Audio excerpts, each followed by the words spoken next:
I'm back. What's up, family? How's it going? Scoop. Anyways, diving in real deep here, putting all my chips on the table, like I've always done. I love to share my life experiences with you guys, learning techniques and things like that. I love sharing advice and, moving forward, okay? Now, I have talked about toxic relationships, what it was like to have an alcoholic ex, and people ask me this all the time. Olivia, I don't know how you do it. You have 5 kids. You went on a Greyhound from state to state in 2019, throughout 2019. Many hours on the Greyhound, homeless shelter to homeless shelter. What pushed you? And I'm going to tell you this, okay? Because I have a couple of women right now who are choosing to be stuck in a domestic relationship, a mental abusive relationship, and an alcoholic toxic relationship. And I'm going to tell you this, okay? If you allow somebody else to come into your mindset and be the driver of your own mind, you are screwing yourself. If you allow somebody else to control your mind, you are screwing yourself. What is it going to take? Shit just doesn't happen overnight. If you are pointing the fingers, oh, that person is toxic. It's funny how we can point out others who are toxic, but yet we can't point out ourselves. Oh, that so-and-so's toxic. I don't know why they're doing this to me. Yeah, you do. You have all the answers right there in front of your own eyeballs, okay? You don't need me. You don't need Google. You don't need God to tell you. You already know. Saying that to say this. One day I decided I'm going to gain my own power back. I am not going to bend for no toxic asshole. No matter what it takes. I don't care if I have $0.000 in my bank account. I don't care if we're homeless. I don't care if we're sleeping on the sidewalk. I'll do whatever it takes. You can only watch so many motivational videos. You can only do so much manifesting before you have to take action. If you're not willing to take action, you're not willing to give up certain things in order enough to gain something, you are screwing yourself. Don't allow others to do it for you. Ain't nobody gonna do nothing for you. Okay?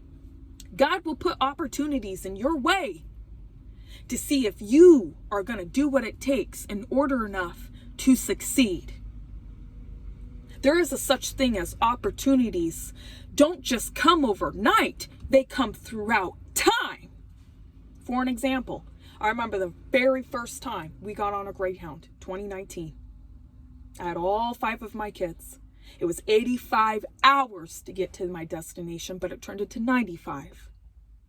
I had no money in my pocket, none. And throughout the journey, other passengers were on that Greyhound who gave us food, water, personal hygiene products, didn't even ask. I was scared shitless. We're going to a homeless shelter that may not be guaranteed, and it's not. Okay? If I didn't take that step, if I didn't take that chance, I'd be still stuck in that same toxic, nasty relationship going, I don't know what to do. Yeah, you do. Do not cry to your social media friends. Do not cry to your neighbors. Do not look for God for answers, and you know what you're supposed to do. You better get your butt up to work. You better own your own mindset. You better know where you're going. You better know what your gifts are. Okay? Everybody's situation's different. I get it. I understand. But do not let that be an excuse. Don't let your past be an excuse. Don't let your grandma, your grandpa, your baby daddy, nobody be an excuse as to why you're not going to do better for yourself. You're stuck in a domestic relationship, only so many insta-tears you can cry before you put in the reps, the action. Okay? Now, I'm sorry that you may be going through a domestic relationship, but you got to look in the mirror and take responsibility. Ain't nobody out here going to do the work other than you. Okay? If you're stuck in a toxic relationship, look in the mirror. You can only point fingers and play the blame game for so long before you are the main reason as to why you were in that situation. And it's the truth. Ain't no counselor going to tell you that. A few people on the street may tell you that. A couple of people may be too scared to tell you that, but it's the damn truth, because I had to go through it. You have to go through the hard times and know who you are in order enough to gain what you are looking for. Now, people can tell you the best advice of all time, but are you willing to put the reps in? Are you willing to do what it takes? Don't use money as an excuse as to why you ain't doing better for yourself.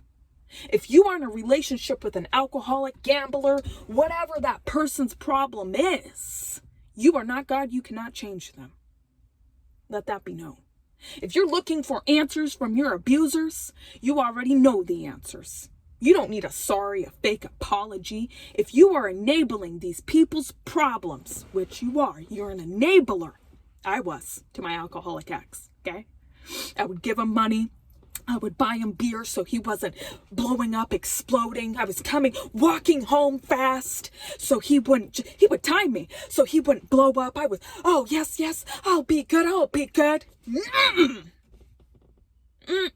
You can only play that game for so long before it's time to face the facts. Olivia, are you willing to put everything on the table? And God gives you a test. Life gives you a test. I had an opportunity to get on a Greyhound with $0 in my bank account. $0. Okay? We took 5 Greyhound bus rides. Came out to almost 200 hours. With all 5 of my kids. I had a brand new baby on the Greyhound. Are you willing to take the life test? Are you willing to invest in yourself in order enough to make it to where you want to be? If you ain't, stay in that toxic relationship. If you're going to stay in that toxic relationship, don't cry to your social media friends. Don't be in people's DMs talking about how bad it is when you know the answers to your solution. Okay? I get so passionate when I talk about this, all right? Some people may think it is harsh. You know what's harsh? Wasting your time on toxic people who do not care about your mental health, your spiritual health, or even give a shit about you. All they are there is to use you and abuse you. If your eyes are not open to that, see, it's funny how we can point the fingers at other people of how toxic they are and narcissistic and, oh, they're using me and shit. When you gotta face yourself in the mirror and say, it's actually me. I am creating the lifestyle that I'm currently in. Nobody else is going to do the work to change it other than who? You in the mirror. There's only a short amount of time before you can play the victim card, before you are the villain. And I'm saying that from the bottom of my heart, okay? What are you willing to give up for you and your family in order enough to gain a good life? Now, I'm telling you, it took me almost 3 years to recover from that nasty toxic relationship. It took me 1 full year of Greyhound bus rides, bouncing from state to state consistently, homeless shelter to homeless shelter, transitional housing, consistently. Now, if I would have gave up on the first time around, you know what I mean? Don't give up on something you are working for. Don't start something and then turn around and say, oh, I'm not seeing the benefits of it. I give up. I quit. Oh, I'm stuck in this relationship because I have no money, have nowhere to go. You ain't got nowhere to go because you ain't applying yourself. You're renting a couch. You better figure that shit out. Ain't nobody going to do the work for you. If you are driven enough mentally and you are running your own mindset mentally and you're pushing yourself and you're doing what it takes, you will get to where you need to be. I cannot stress that enough. You cannot take your old habits with you into a new journey. You have to drop some shit off that you adopted. And I'm saying that to say this from the bottom of my heart. I love you guys, but it's the damn truth. Do you think I had my 5th child, okay? And it was like about 4 weeks. 4 weeks, a month later, approximately, we were on the Greyhound, brand new baby. We were sick. We were throwing up on the Greyhound. Kids puking all over me. I only had one outfit to wear. It was pure motherfucking hell. Do you think for one goddamn second I got off at a Greyhound bus station calling my toxic ex-boyfriend going, help me, pick me up, I don't know what to do. No, it's time to hustle. You ain't got nothing for yourself. Hey, you better rack up your spiritual mindset, because you're going to need it. Don't use anybody as an excuse as to why you stay in a toxic relationship. I don't care who they are. Don't use I have nowhere to go as an excuse as to why you don't move. Move forward. Hey, everybody's journey is different. Everybody's situation is different. Okay? I understand that. If you have the option to move to another state, do it. Another city, do it. If you have an option, don't let your pride get in the way of being in a homeless shelter. I've heard that so many times. I'm too scared to go in a homeless shelter. Then I guess you don't want it as bad enough. I'm too scared to lose the house that we currently own. Then you don't want it as bad enough. See, what you're telling me is, and what you're telling God and the universe is that you rather stick in the circumstances, and you rather sit and marinate in the toxic bullshit and become toxic bullshit because you don't want it as bad enough. God ain't gonna put shit in your lap. You have to work for it. Work, family, work for it.